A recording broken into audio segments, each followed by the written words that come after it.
First things first, I'm from Russia, so I'm a language teacher and also a tech consultant. So I teach students online only these days because I moved to a different city.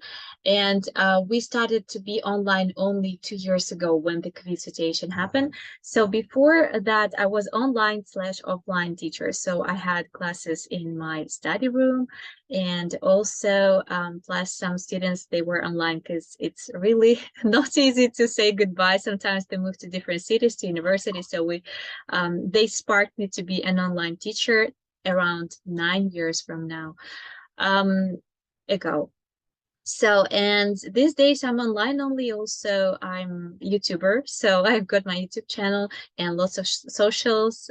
So I try to promote inclusive education as much as I can, because I strongly believe that inclusivity in the classroom must have thing, and it's highly important to talk about belonging, equity, diversity, and so we I want that children, students, teachers, they know the ways how they can engage their students in the classroom, how they can support their students with, if they can't read well, like dyslexic learners, and many, many more things we like sharing. So I'm a founder of Teachers Love Edu. I'm super grateful. This is my passion. And I'm, again, super grateful for you having me today. And if you have, wow, that's phenomenal. Hello, ma'am. Thank you so much. Hello. Hi. How are you, ma'am? Doing great. What about you? I am fine, ma'am. This is Subramania Srinivas, a 7th grade student. I would like to ask a question. Can I ask, ma'am? Sure, sure. What is the education system like in Russia? Well, we've got pre-K education where students go to the kindergarten till they are around 5 to 6 years old. And then the primary school usually starts when students, they are of age 6 to 7.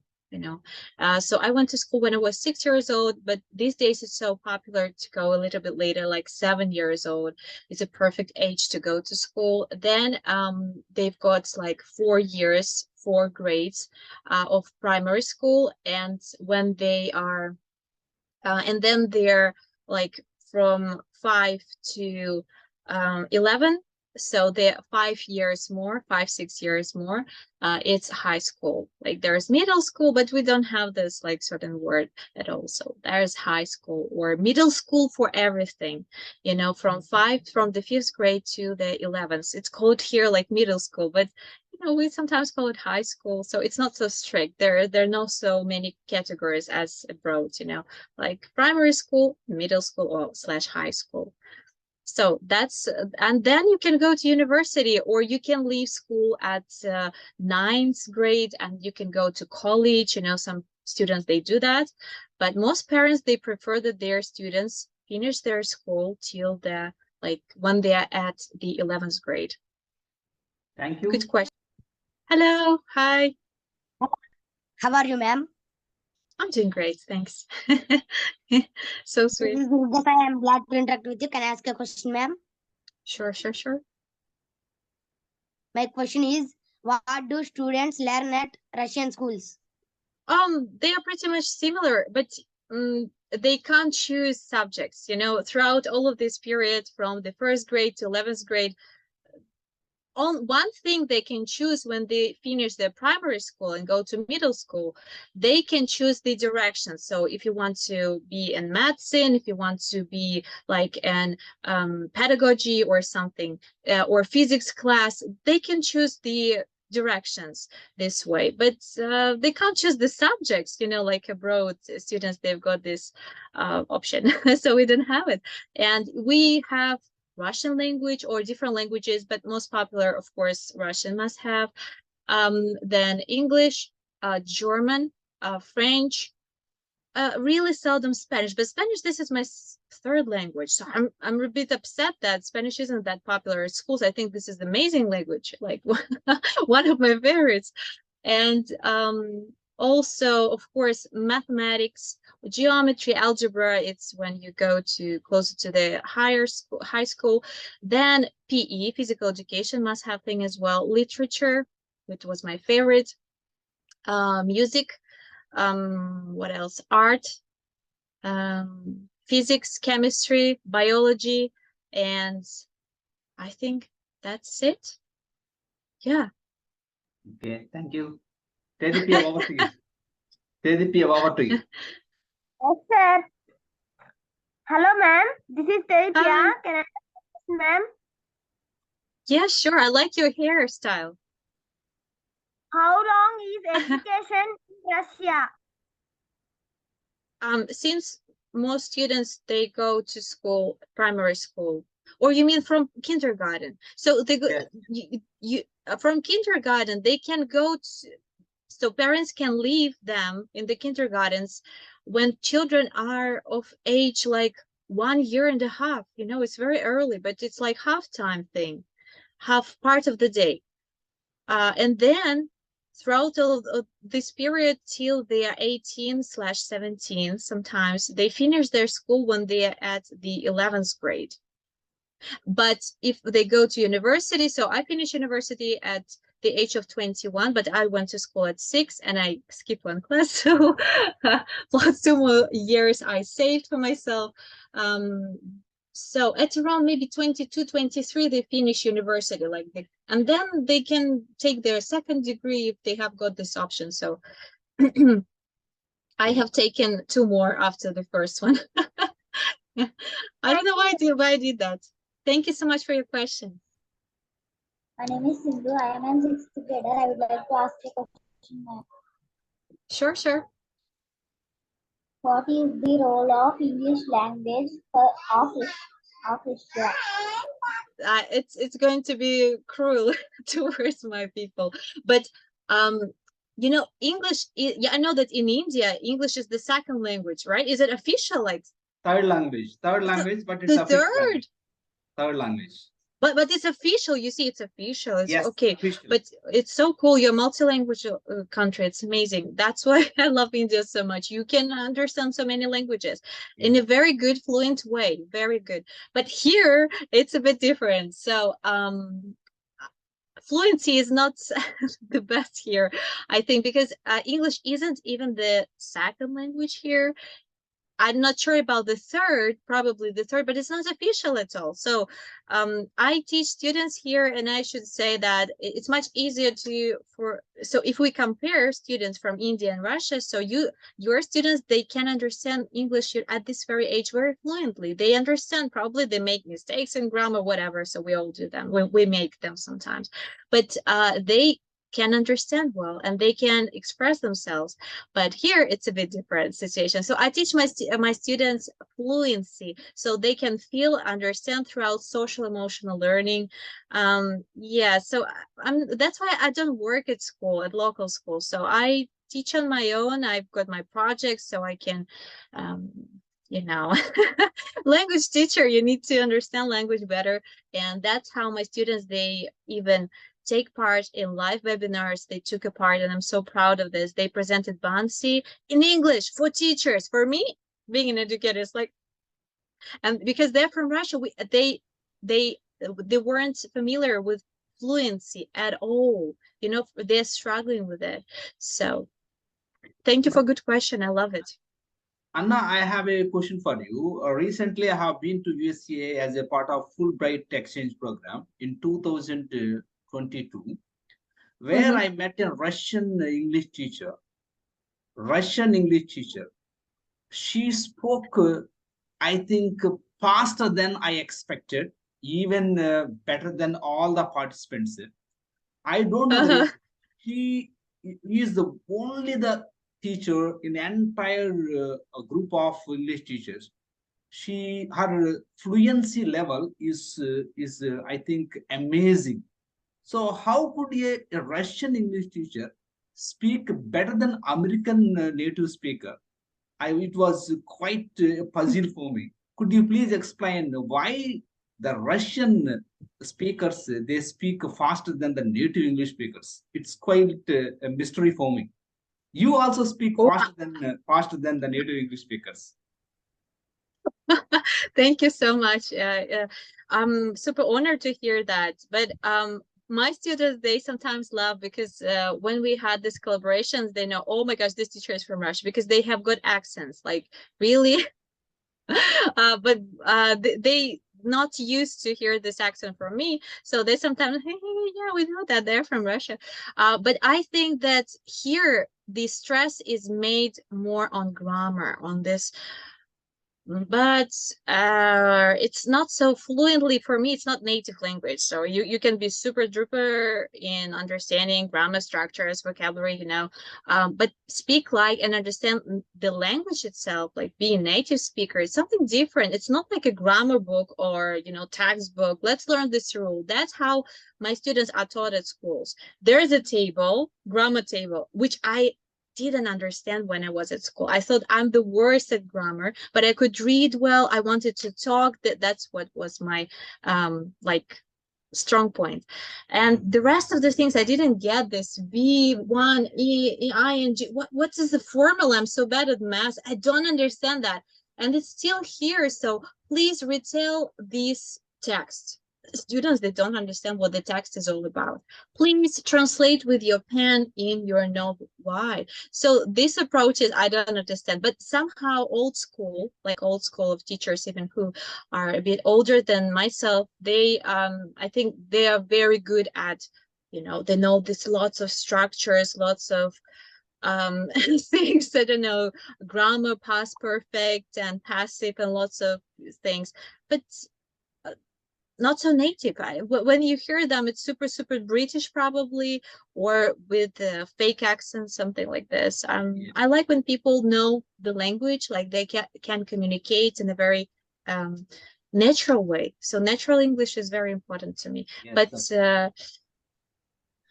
so now that means the Russians have transformed from the grammar translation method to the communication method. Am I right? It's me. I was talking about myself. So, but communicative method is getting popular, I think, with years, and I've heard this more from younger teachers, because they try to learn more. They try to even buy webinars or to learn more about this.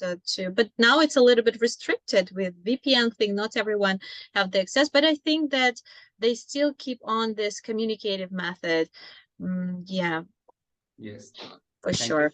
It's getting better. Hello, ma'am. Anikreda from Z.P.H.S Here, my question is, what is school day like in Russia?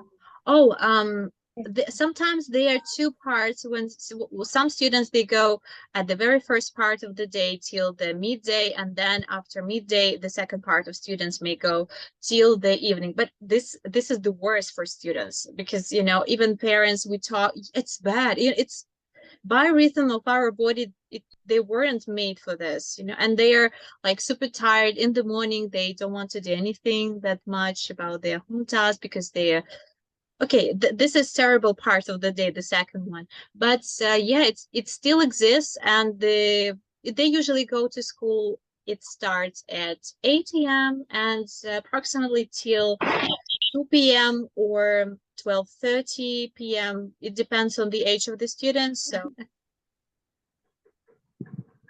my name is Husniya. I am a 6th grader. Can I ask you a question, ma'am? Sure. What schools are popular in Russia, private or public? Of course, public, but private schools there, I think, because even near my house, not house, like flat, block of flats thing, there it was built a new private school, but of course it's expensive a bit for many of us. So, but I think it's getting popular. But public school is always the most popular thing to take. Public schools for sure. Yes. I didn't even know that many private schools. Okay, I mean that all the schools in Russia are the public schools. That means publicly funded schools. Am I right? No, there are public schools and also private schools. They do exist as well. as well, and gymnasiums, and not language. The one more thing, I think gymnasiums. Yes, sometimes parents, they need to pay the entrance thing, so it's like semi private. So in terms of the quality of education, which schools are better, private or the public? Since I haven't had that much experience with private schools, I can't say. It depends on the teacher. So it's like, when you go to the doctor, and the same thing, of course, it depends on the teacher. And some schools, they are popular only because of teachers. So if the teachers are great, if you, for instance, if your child wants to be a doctor in the future, and there's, great biology teacher, they would go there. They don't care where to go else. They just want to have a good professionalist. So that means the momentum in Russia, in momentum in India, I think slightly towards the private schools rather than the public schools. That means just like in India, I think we have the trend is going on this part of India, that many parents, they like to send their children to the you said private. private schools. The last one. I just missed the last one. How about there in Russia?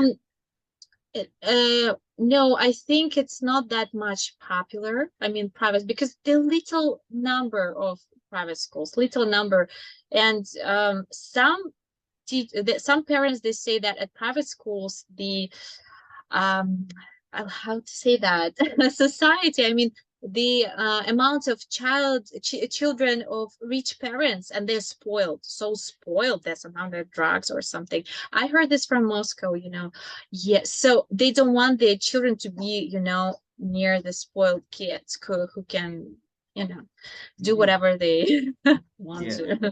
So, and that's why public school, they still have it, like different programs for teachers. If their students take stages, take some trophies, like in Olympiads, there are different like competitions for students where they can compete throughout the knowledge bases and etc. They can get extra money for this. So I think it's still popular.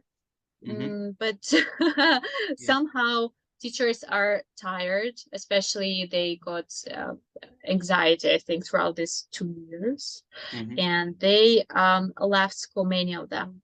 But it's everywhere, I think, not only here. So because suddenly all the teachers, they became tech consultants and etc., digital coaches, tech coaches, because they're a little bit tired of that situation, and they want to have more money or do something else except teaching.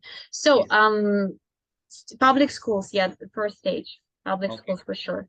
Thank you. Hello, ma'am. My name is Jagdish. Hi. I am studying 8th grade at Z.P.H.S School, Ilavaram. Can I ask you a question, ma'am? Sure. What is the unique thing about Russia? I'm a big fan of history. So I passed my final exams, Russian state exam in history, and also to university I passed it, and like excellent. And I think history, culture, this is something so precious. The same thing I can say about India. So we had some collaborations with Indian classrooms, and I was like, wow. And I love your food so much because every time when my students are sharing, Russian food, I worked for a couple of months when I was a student in America in the camp. So they paid for our living. It was really cheap thing for my mom to take, and but it was amazing experience. So grateful to her. And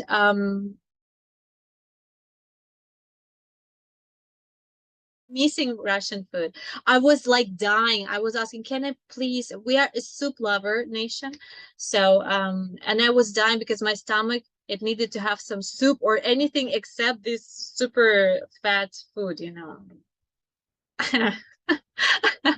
So I was dying, and I was trying to have something. We found Russian store there, and I bought a huge bowl of salad, Russian salad. So I ate it. It was amazing. Yes. And of course, culture. People, culture, something that we have, something ours. And that's. Thank you so much for your question. Sai Surya.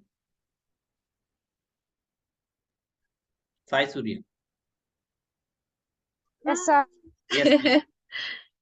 Hi, ma'am. Hello. My name is Surya, grader. I would like to ask a question. Can I ask? Sure, sure. Where does Russia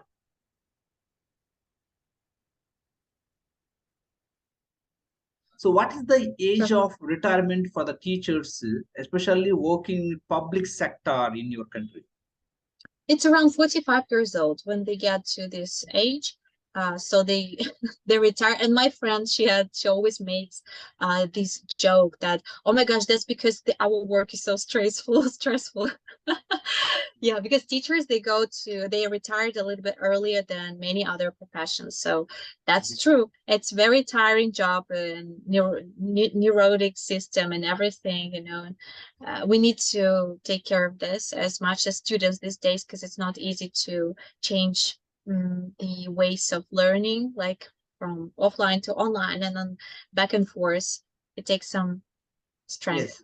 Yeah, one more question is how often the teachers in Russia undergo the professional training? For instance, if I am an English teacher, so At school, it's in order to- regular thing. It's regular thing. yeah, Yeah, it's even more than half a year. And also they've got like once in 5 years or once in 3 years, or I don't work in public schools, but it's something that I know for sure.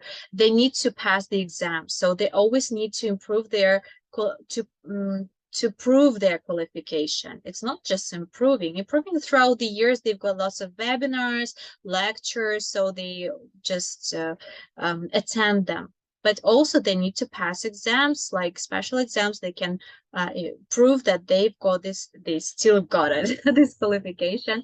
So, and they are able to teach well.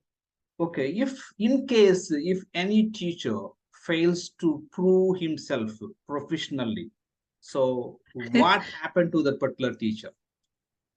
I don't know this. I have never faced this situation. Even my friends, they're so clever. Oh my gosh.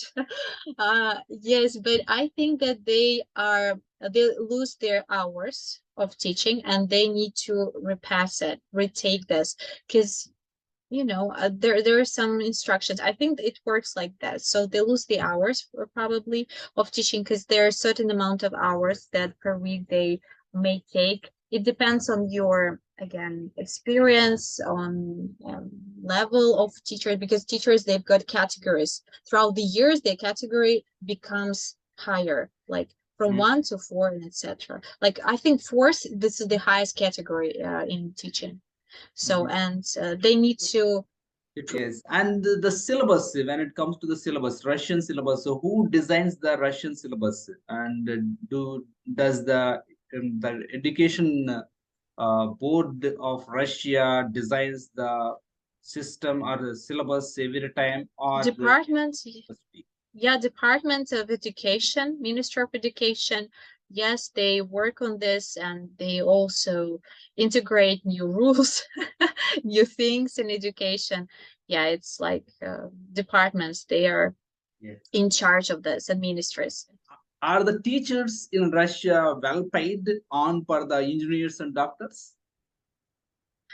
It depends on the region, because I'm originally from the north, so I moved to the middle of the country. In the north, because it's so cold, and people, they've got some extras sometimes, so to their salaries, because it's like 9 months of winter. You need to take care of yourself more for sure. You need to buy more stuff and etc. So, and this is like richer region. Here is like middle, it's more like it's less expensive. And yeah, the salaries are not good. In general, it's poor. I don't think that teachers are paid well, to be honest. Okay. Could you please give a final message to my students? Well, I think that you're super lucky with your teacher. Harry, I'm sorry that we could make it earlier. You're amazing. Absolutely. I love our session so much, and your questions and your students. You're also amazing, and keep learning. keep supporting your teacher, because it's very important to collaborate, to get to feel this sense of belonging in your classroom. If you have any questions, suggestions, don't hesitate. Suggest, spark the space. You should know that you are unique, and you always need to feel the strength in you, because there's no one like you. And even if there are like millions of people around, so you should know your powers. You should know what you like. Try to observe yourself, your roles, what sparks you in your life, and just follow your dream. It's so easy, but it's so much true, because if you go here, there, and everywhere, you will have nothing, and you will go nowhere. If you concentrate on something, like you first thing first, you know what you like, you know what you don't like, you know what sparks you. So just be concentrated and focused, and remember that you are not alone, and you need to support each other. Better together for sure. It works so well for me. I know how much it's important to be supported when you're in the center of the storm. It's very important and essential. I hope that there are people who can support you in your learning, and who can, amazing teacher, you've got amazing teacher who supports you and your learning. This is the best. Learning is the best. There's nothing else so much important than learning.